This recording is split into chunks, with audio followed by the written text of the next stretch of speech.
To really get a handle on something as complex as cancer, we can't just start with the disease itself. No, we have to go way deeper. We have to go right to the source, to the very instruction manual that builds and runs every single one of us. So let's start there, with the most fundamental question of all. I mean, really think about that for a second. How does one single fertilized egg, this microscopic speck, contain all the information it needs to build a heart, a brain, your eyes, everything? What's guiding that incredible, mind-boggling process? Well, the answer is, it follows a blueprint. And this isn't just any blueprint. We're talking about a master plan of such staggering complexity, it's stored inside the nucleus of almost every single one of your 30 trillion cells. We call this blueprint the genome. All right, so let's start by unpacking this blueprint. What is it actually made of, and how does a set of instructions written in a chemical code become the living, breathing reality of a person? This brings us to a really core distinction. You have your genotype. That's the raw genetic code, the architectural plans written in the language of DNA. And then you have your phenotype. That's the physical result of those plans. Your eye color, your height, the very cells that make you you. It's the difference between the architect's drawings and the actual finished skyscraper. So how many individual instructions are in this giant blueprint? You might think it's a massive, astronomical number, but it turns out there are only about 20,000 genes that actually code for proteins. These are the specific instructions for building all the little molecular machines that run your body. And here's where it gets absolutely wild. Those 20,000 genes, they make up only about 1.5% of your entire genome. For decades, scientists literally called the other 98.5% junk DNA. Can you believe that? We now know it's anything but junk. It's the master control panel, full of switches and dials that tell the genes when to turn on and when to turn off. It's not just the script, it's the director.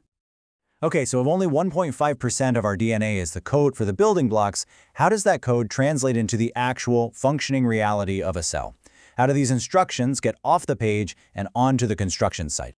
It happens through a process so fundamental to all life, it's called the central dogma of biology.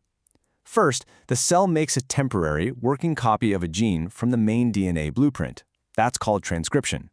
That copy, which is made of RNA, then goes out to the cell's little protein factories. And there, the instructions are read and translated to build a specific protein. And it's these proteins that do pretty much everything in our bodies.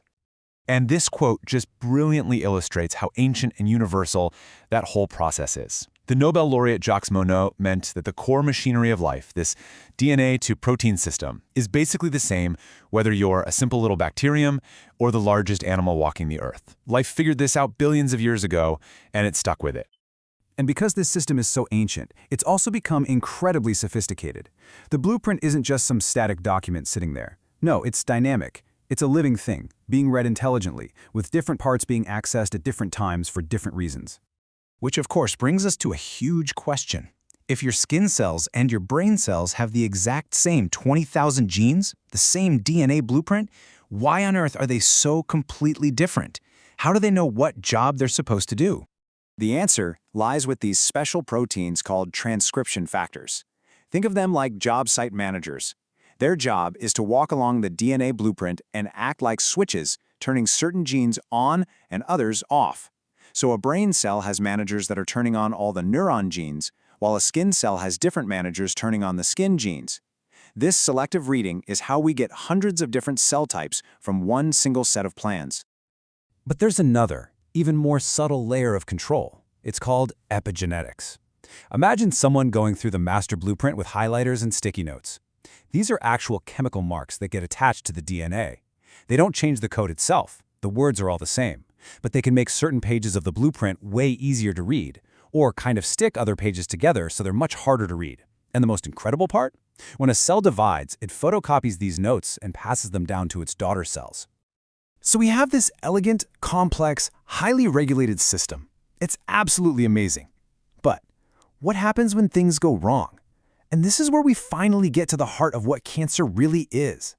At its most fundamental level, cancer begins with errors in the blueprint, simple typos in the DNA sequence. We call these permanent changes mutations, and they can be as small as a single chemical letter being swapped for another, but the consequences can be absolutely enormous. Now here's a crucial point. Not all mutations are the same. You have germline mutations, which are errors in the original master plan, the DNA in the sperm or egg. These are inherited, and they'll be in every single cell of a person's body. But the vast majority of cancer-causing mutations are somatic.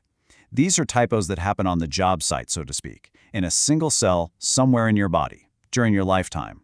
And importantly, they are not passed on to your children. And here's why even one of those job site mutations can be so dangerous. When that one cell with a typo divides, it passes that error onto its two daughter cells, and they pass it to their daughters, and so on and so on. Over time, this can create a clone of millions or even billions of cells that all carry that exact same mistake in their blueprint, and that forms the foundation of a tumor.